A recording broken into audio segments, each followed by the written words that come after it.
Kaibigan, sa dila po, ito yung tinitingnan ng doktor eh.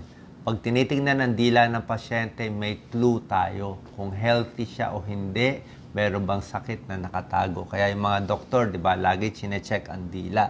Ano, lagi natin chinecheck. Tongue depressor.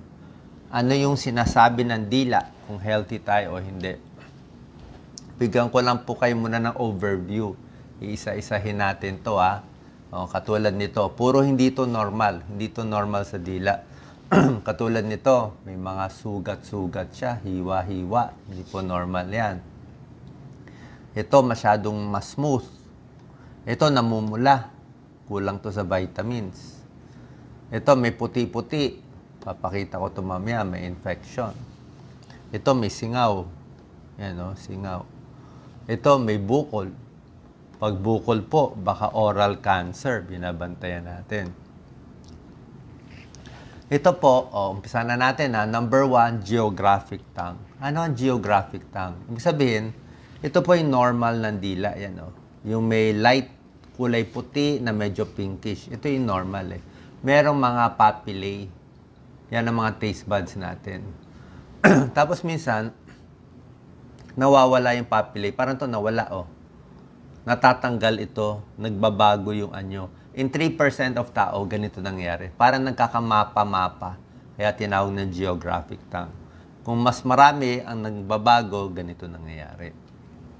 Ano ibig sabihin nito?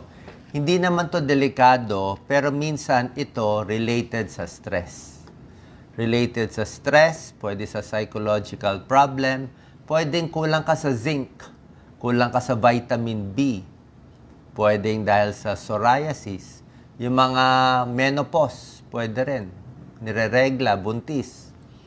Yung iba, dahil sa pagkain niya, sobrang asim, sobrang init, o baka spicy, o naninigarilyo, sumusobra sa alak, kaya nasisira din to na parang nagpapalit itong mga papillae. Pero hindi po siya delikado. Nagbabago lang yung panlasa mo, geographic tongue. Pwede mag-vitamins dito. Next, sa bata o matanda, bright red tongue. Ayan very smooth.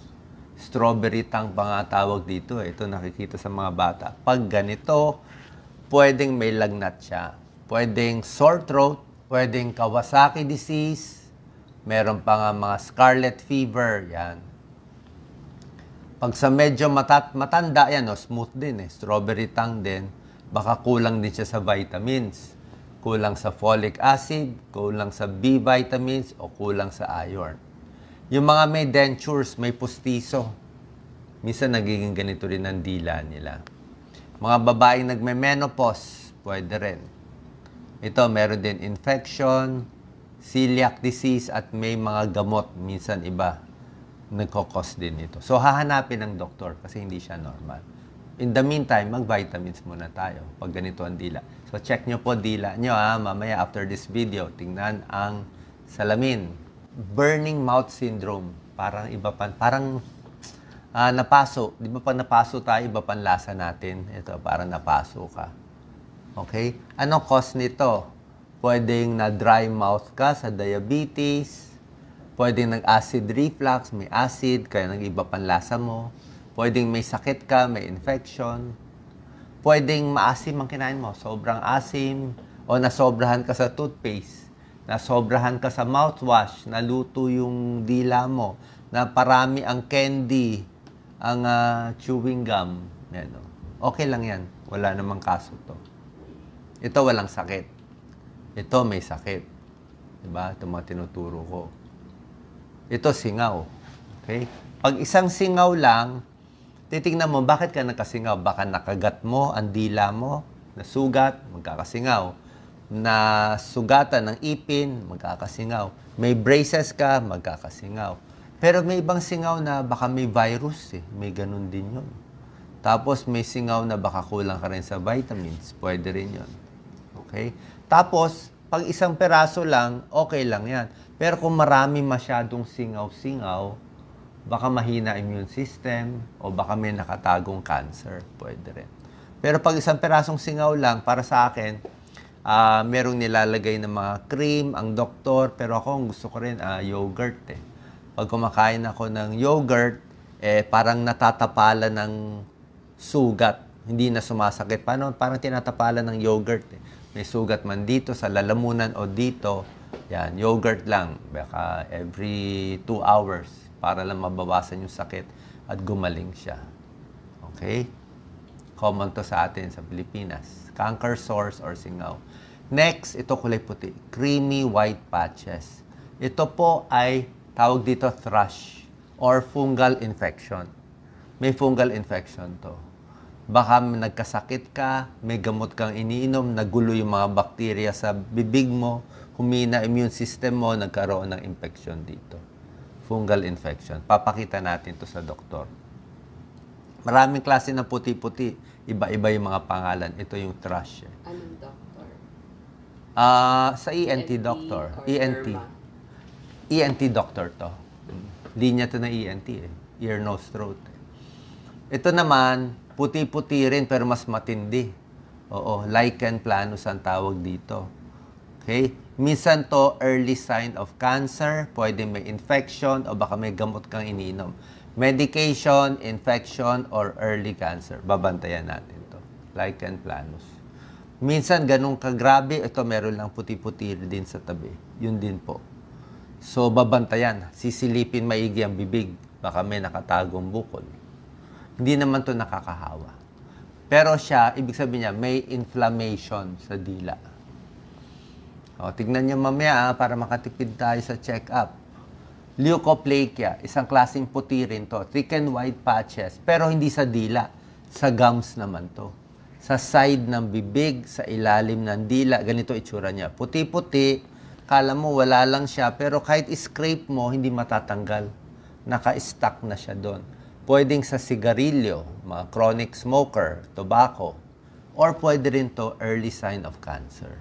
Hahanapan din, bakit may ganito? Baka may bukol sa bibig. Okay? So ito, hanapan ng cancer. Itong ganitong puti, hanapan din.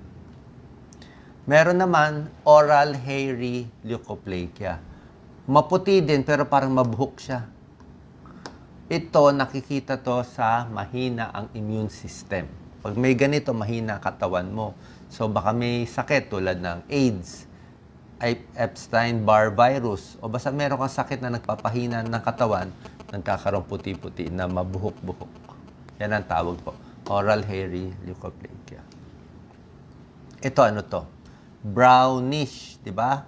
Pero kung makikita mo, normal naman yung papillae niya, yung ano ng dila. So ito, baka dumi lang. Hindi siya gumagamit ng tongue cleaner. Kaya sinasabi ko sa inyo, mura lang naman ang tongue cleaner. Matagal mong gagamitin, ilang taon. So, kumakain siya ng something brown, baka tsokolate o cocoa o anuman, champurado. Nag-toothbrush siya pero hindi niya na-scrape. Nag-ipon ang dumi sa dila. Kaya nang mukhang buhok-buhok. So, kailangan to scrape ng, hindi po delikado to. Hairy tongue. Ito po, macroglossia. Malaki ang dila. Malaki ang dila para sa bibig. Pwedeng may congenital problem kung bata pa to. Pero pwede rin hypothyroid. Hypothyroid, ito rin isang symptom. Mas malaki yung dila. O may allergy, namamaga. May underlying problem, ba't lumalaki yung dila ng pasyente kumpara sa bibig. Punong-puno. Ito, parang nakakatakot din tignan. Fissured tongue. Minsan, di ba tayo nag-fissured tongue tayo kung napaso, di ba? Pero itong fissured tongue, pwede ito pag nagkakaedad or merong mga sakit. Down syndrome, psoriasis, at ibang syndrome nagkakaroon ng ganitong fissured tongue. Harmless daw to, hindi daw delikado eh. Basta lilinisin lang maigi ng tongue cleaner para hindi mag-ipon ang dumi sa gitna. Di ba? Mumog lang na mumog na mumog. Di ba? Kahit ano, gusto ko mumog na mumog. Tanggal bad breath, dumi-dumi. O kung di kayo maka-toothbrush, at least mumog, pati dila, malilinis. Ito yung bad sign, bukol. Pag may bukol, minsan nagkakabukol talaga sa bibig natin. Basta dapat mawawala siya in 2 weeks. Diba? Kung meron kang bukol, nakagat mo, na basta 2 weeks na wala, okay lang. Pero kung lampas na 2 weeks, nandiyan pa ang bukol, pa-check natin agad sa ENT doctor, baka cancer to. Diba? Ano, bad sign po to. Lalo na kung naninigarilyo, umiinom ng alak, may lahi ng cancer, 'di ba? Oral cancer. Tsaka hindi lang sa dila, ito gagawin ng doktor. Kaya pwede nyo gawin eh. Silipin sa taas ng ipin. Sa ilalim, baka nakatago yung bukol. Dito, kakapain. Kinakapa yung bibig. Sa side, para sa dentist, 'di ba? Tingnan mo, baka may nakatago dyan. 'Di ba? O dito sa ilalim ng ipin. Sa ngala-ngala, check mo rin, no? O baka may bukol dun sa loob, tingnan natin. Sa ilalim ng dila, hinihila pa yung dila, baka nakatago doon sa ilalim o sa ibabaw, okay? 8-step oral cancer screening. Pag oral cancer, baka may sugat-sugat sa tabi. Baka may rough na sa dila. Namamanhid ang bibig, ang leeg.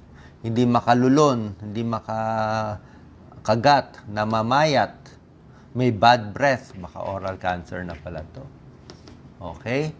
So yan po, ito po, summary lang ulit. Parang review lang nung mga tinuro ko kanina, kung may maputi nga sabi ko, baka fungal infection. Okay? Pag red and white spot, para tong geographic tongue, tulad na sinabi ko, normal lang to, baka nagbabago lang. Baka nagbabago lang yung papillae, nagpapalit lang. Okay?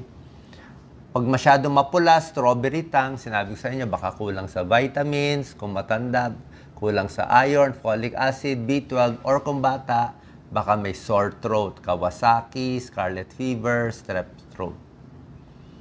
Itong puti-puti, maghahanap ng cancer, baka may nakatagong cancer, o mahina immune system. Ito, ridge, ito nangyari na ba ito sa inyo? Na-dehydrate ka nung gabi o baka nasobrahan ka ng mouthwash, na-dehydrate. Tapos pagtulog mo, yung dila mo nakasuksok lang sa ipin. Kaya pagising mo, yung forma ng ipin nakaporma sa dila mo. Hindi po to delikado.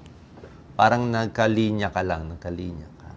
Ito, bukol. Kahit anong bukol, delikado po Either singaw o baka cancer. Ang bump, chine-check for oral cancer. Last slide. Tulad na sinabi ko, pang pink, healthy, strawberry red, lagnat, o kulang sa vitamins. Purple, blue baby, kulang sa oxygen, mga may butas sa puso, purple yan. Yellow, baka sigarilyo, tabako, di ba? Medyo maputi-puti, sabi ko, fungal infection. Pag may heartburn, naluluto din yung dila, pwede maputi, medyo parang gray. Ito, baka may nakaing very brownish, di ba? Baka kape, tsaa, tsokolate. Ito, black, baka may kinaing maitim. Sabi nila sa diabetes, meron din nagkakaitim konti sa gitna. Hindi buong dila, pero may parts na maitim. Okay? So, sana po nakatulong tong video na to. Tingnan natin yung dila natin after this. At least may clue na tayo kung healthy tayo o hindi. Ang magagawa nyo, kahit anong sakit naman dito, adjust nyo yung kinakain nyo. Huwag sobra init, huwag sobra lamig. Pwede naman mag-vitamins muna. Pwede magpa-blood test. Tapos tingnan natin yung mga clues. Pero kung mga bukol-bukol na, lalo na kung naninigarilyo, tigil sigarilyo, kung sobra daming alak na hard drinks, naluluto yung sa bibig natin, hindi rin po maganda. So, pwede natin adjust yung lifestyle natin para makaiwas sa matinding sakit nakikita natin sa dila. Sana nakatulong po sa inyo. Share po natin. God bless.